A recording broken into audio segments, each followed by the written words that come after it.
Good morning. So I am thrilled and I have the great pleasure to be here with my friend Daphne Guinness to celebrate the launch of her single. It's the first single from the new album, is that correct? This is correct. Yes. Hooray. Hooray! Oh my goodness, it's done, and it's been a 3-year odyssey. 3 years? Crikey, people don't realise, do they? No. Okay. No. Is that sort of, does it feel now that it's done, it's finished, do you want to keep on meddling with it, or is it just take it away from me before I change it all again? Yeah. I mean, I believe that a work of art isn't finished until the artist is dead, but but that's a sort of extreme point of view. Yes. But yes, no, it is finished, and I'm so happy with it. Brilliant. It's been a very challenging album in lots of respects. Yeah. It's sort of in a way classical, in a way very futuristic. But, it's yeah. It covers pretty much every genre in one album, and yes, the complications were but brilliant because you learn from them. It's very like you are in a way, because to look at you have a mixture of a real futuristic sort of, and I know you well enough to know that you know you're super interested in technology, you're super interested in new materials. You know, we've talked at length about things which are future driven, but also you are very much, you embody a lot of the sort of great moments from the surrealist, great moments from the art movements of the past, especially the sort of early part of the last century. So there is a sort of this slight, I guess it's not a schism or a contradiction, because all of those art movements were very futuristic. Yes. The surrealists were talking about the future.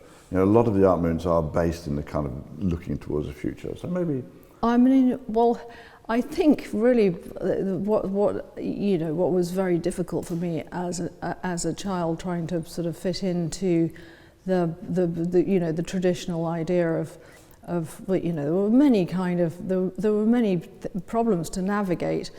Not least my name, not least the sort of idea of of who I am, and also kind of my family or whatever, or being Irish, in fact. And but I spent a long time, or many months of the year, in Cadaqués, in a monastery up a very an incredibly difficult road to get up to. What were you doing in the monastery? Well, I lived there. Right, okay. My parents, my mother bought it. In fact, Dali was going to buy it, but he convinced her to buy it instead. So he lived in Portligat. Yeah. And my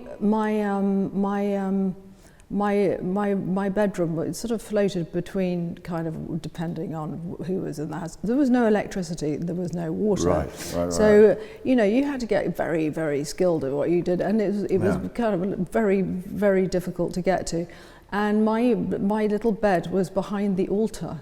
Right. So, or in the choir box, and it was sort of above the underneath. There was a box underneath a bed, which is still there, with the relic of San Sebastian's finger. Oh, really? Although, as we know, with relics, if you put them all together, there's probably kind of the man with 20 fingers. There was a very sort of kind of very, very, very a fantastically kind of spooky box under my bed, and on this rusty, the rusty bed with this very thin mattress with bars on the walls, just the way I like it. Are you serious? Is that the way you like it? Or I because like it sounds sort of a little austere. kind of austere. Absolutely. And also, I think that room, I suppose the one thing I was, the one thing that I did, get as a gift was my voice, and so but it was also very much molded by that room, also kind of, so then I if you're you can pitch yourself depending on the sort of echoes or whatever, but I've developed, and my father would play the piano, and I would pitch I was sort of self-taught a lot as a child, but then they sort of noticed at school that I was good at something, so I was dispatched to, do all the sort of music things, and I was being kind of streamed into the idea of being a sort of opera singer. And I sort of figured out fairly early on that none of the adults in my life knew what they were doing. Right. Yeah, that's a realisation that comes at some point in all our lives, I think. Exactly. But actually, there are no adults. It's essentially sort of just, it was every man for himself. But music was always my friend. Yeah. And it got me through all of those times, and then all of the disasters, as we know, and as equally to me. I mean, the loss of Isabella and Alexander. I mean, it just felt like who's going to be next. And I felt for a long time that there was a sort of expectation that I'd do the same thing. But I'm sort of gratefully post-suicide. Right. Good. No, but seriously, I've discovered some fantastic things along the way, because I was absolutely not going to do it. And it was very funny, because someone came up to me at one point saying, shouldn't have you gone the same way? And that's a harsh thing to say. Very harsh thing to say. Well to be able to. No, I mean, just some idiot. But anyway, but I sort of, I suppose I represent, we all kind of were there. And that period of fashion was so interesting, and being in that kind of incredible thing. With one thought it was going to go on forever. Yeah. I mean, we really did. I mean, I did. I mean, it was so much fun, and it was so brilliant. And as I was saying to you before, I wish I'd sort of bought more. I mean, seriously. Anyway, no, it is strange. But I do think when you said about the surrealism, you see, I was essentially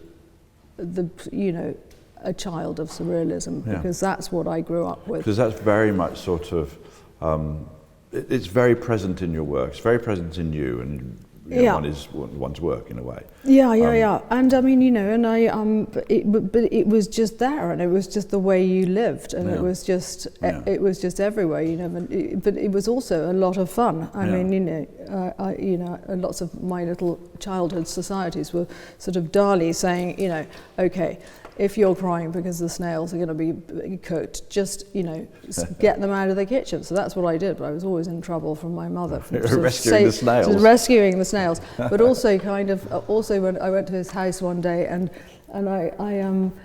he put chlorine in his pool, and he had all these lobsters in, but a lot of them were dying, and it was just, oh my God. You're putting chlorine in his swimming pool, and lobsters in his swimming pool? Yeah. Okay. Had lobsters in his pool, which they're all floating around. Oh God. That sounds like a really grim vision. It was a pretty grim vision, but he was incredibly nice. But there was a whole scene of people in Catechism. There were a lot of art galleries, and there was a lot of it was. Do you miss that? Do you miss that? I do. I miss that. I do miss that scene, and that's why it was me gravitating to a sort of after I kind of suddenly emerged in 1999, I gravitated into sort of art. That's all I knew. It was all I kind of understood. Anything else? Weirdly, the sort of most surreal, fantasy, folly-based life form is kind of where we feel at home. We feel at home, and that's really what happened. And I'm happy that I've covered most of the area in this album. I mean, it's sort of, but there's also, it continues. Yeah. So, second part of my question was. Are you aware of your audience? Do you know what sort of people are listening? Do you have any contact? I'm just interested to know whether it's something that fuels you. They do say an artist shouldn't acknowledge their audience, but conversely, imagine performing to an empty room. You wouldn't want to do that. So where do you what relationship do you have with your audience? Well, first of all, I haven't done a lot of live performances. Is that to come, or is that something? It is to come. Right. It is to come. I just try to entertain, actually, and I try to, I do it for real. There's very kind of, I'm pretty nervous as a performer. Well, I know that's a strange conundrum for me. I was thinking about what I was going to talk to you about this morning. Well, you never know if you're going to get the first note right, but once you're in it, it's fine. Okay, but then the things I know you well enough to know you're reasonably shy. Yeah, I know. You're not the person that loves being kind of... I know. So you're... What on earth was I thinking when I started? Put yourself in the spotlight is like kind of the ridiculous. most masochistic. I know. I mean, it's happened to me again and again and again. It's sort of, I don't understand how that happened, but anyway. Do you think it's protection? You talked in the past about making clothes as armour. Some of the outfits that in the video have that quality. Yes. Well, there was the glove that I worked on with Lee and with Sean especially, and that of course. But the armoured knight and the kind of all of that sort of medieval thing, and I think it is. Maybe it is protection. Yeah. Clothes are a protection, but they're also a great way to have a conversation. Yeah. Actually. Yeah. Do you find that they change you if you're wearing this coat or that dress? Yes. Are you a different person? Sometimes, but actually I'm always me. I'm sure you are. I'm always me, but your posture changes for sure. Yes. Yeah. Your posture changes. Just very specifically, how on earth do you wear that coat? I know. This is what was I thinking? So I long. commissioned that coat because, and it was in a box for a really long time, and I knew I'd use it at some point. Yeah. But it was based on the Tommy coat in the Anne Margaret. Okay. Yeah. Right. Yeah, based on that, sort of, but kind of enhanced. Yeah. Because how would you wear it? You've strayed, well, you've not strayed, that sounds too haphazard. In the past, you've created your own clothes. Yeah, that's... So you've gone to different ateliers and sort of commissioned things to the letter. I draw them out, and then I kind of see what fits, and then I'll kind of say, no, not so fast on that seam, and, you know. Right. But I enjoy, because for me, it's an education. Yeah. I love to be with the people that are making the things. I respect their craft so deeply, and I think that they're so overlooked. And I mean, I must say, the first time a long time ago, I said, I sort of it was quite early and quite early on, and I said, would it be possible to meet the people up in the atelier at Chanel? Yeah. So they took me up. And it was so funny because they were saying, "Oh my gosh, we work on your arm." There were some people that work on the torso. Right. They didn't have the head. We have one. So I had a lovely time, and so we had a really good chat, and they were bringing things out of the cupboard because of course they've got all the sort of my forms there. But very hip neck spine. It's very hip neck spine, but also because they're incredible people, and they work so hard, and these are extraordinarily gifted. These people have been learning their craft since centuries, and they come from families of people who have done this, and it's such a beautiful thing, actually. Yeah.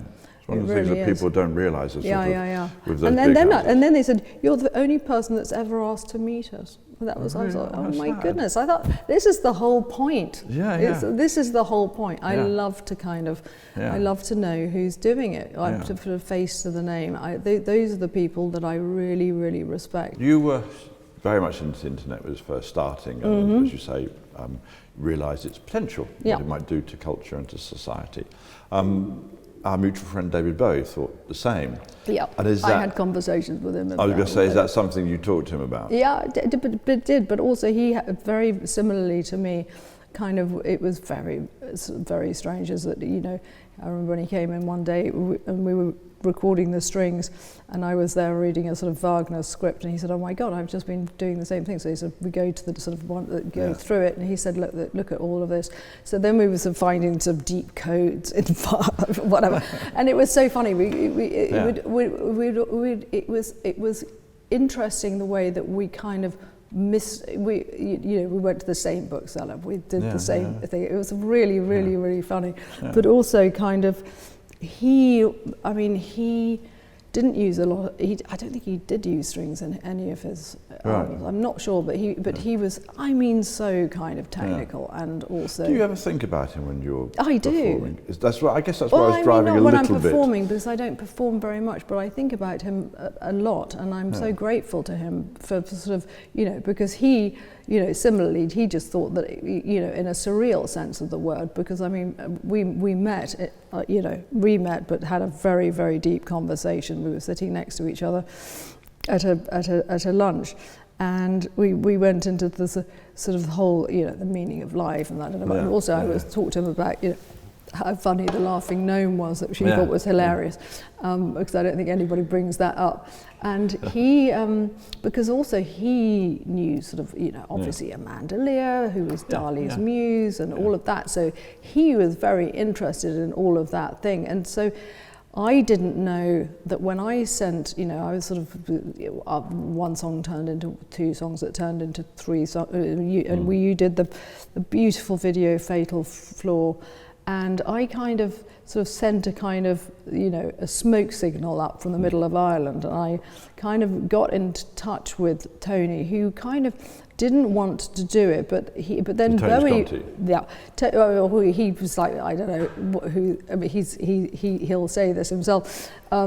I don't know who's here, but then Bowie kind of said, "Oh, are you kidding? Come on, let's do it." So he was brilliant. He put together the first band. He was there. He was the kind of, as Tony describes, the godfather of the first thing, because he just thought the idea of me with all the kind of. But he didn't. Of course, you're very. But of course, they didn't know if I could sing or not. But I mean, I have that covered. That was fine. But it is different singing classical music to learning how to do to sing with a microphone. Is Bowie somebody who you imagine would listen to your songs and therefore? I'm just trying to see if you use him as a kind of. I often think, what would Bowie do? That's wrong. Absolutely. Is he a reference in that way? Absolutely, because he was always full of good advice, and he was never wrong. I mean, really, and he was so funny, and also unbelievably supportive and incredibly generous with his time. Yeah. I mean, he was between The Next Day and Black Star, so he had a bit of time. So then the place where I recorded the first one was the Magic Shop, which is no longer there, but that's where he did The Next Day and Black Star. Right, because you've been in different studios, haven't you? You're in Abbey This was Road, the first one. At the moment, I'm in Abbey Road. Yeah. But he used this one in New York, which was on Crosby Street, which was so cool. Yeah. And he kind of just sort of, but it was good because he managed, because I'd gone native. I mean, I'm Irish, so I mean, but I'd sort of realised I'm not a country and western singer. You know what I mean? That beat is not kind of me. Yeah. So we had some sort of lengthy discussions about sort of bringing it. Also, he liked my accent. He thought that was very funny. Future. Both personal future. Where are you going personally? Well, I'm a nomad. Right. So I'm sort of I'm here for the now, but in my head I am here, and you're in London. Yeah. Is that where you feel is home, or is? I'm beginning to feel home again. I sort of associated it with all the disasters that had happened. So I'm now creating new beautiful memories. Would you ever go back to the monastery up the hill in? Oh yeah, I would, absolutely. I'll probably go there soon. Right. Yeah. Is it somewhere you go regularly, or is it? No, I haven't been since childhood? I've been too busy to go, but my brother lives there, and it's beautiful. And is that a place that you have as a sort of vision of something unthreatening and just where you can be you? Yeah. No, it's fantastically. It's a fantastic place, actually. Right. I'm sure I've been to Cadaqués a little bit. So I'm going to pin you down. 25 years. What would we be doing? 25 years. Probably symphonies. Symphonies. Yeah. Wow. Symphonies. Write classical music. I mean, I love. Because you said to me earlier that you want to write films. Yeah, scores. Absolutely, and also films. I mean, whole films. Yeah. Whole films, and sort of a kind of sort of Python-esque view of kind of life in general, as done episodically. Yeah. With a sort of, I can see it, but I have no idea how to make that happen. Well, that's but I think it fate could, I think it will could find be its quite way. funny. Yeah. I do think so. Yeah. Yeah, but Daphne- definitely in the arts somehow. Yeah. I'm going to say thank you very, very much. Thank you Pleasure very, as very, always very, very, talking very to much. you. We don't do it enough. I No, we think. don't.